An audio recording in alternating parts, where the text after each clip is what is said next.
kinagagalak ko kayo makilala, Amang. Hindi.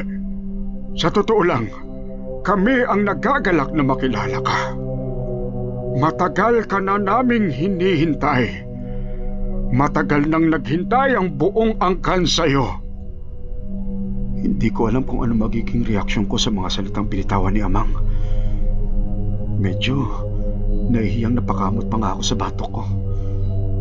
Sa tono kasi ng boses niya ay parang mahalaga ako sa kanila, sa buong angkan at sa buong baryo na to.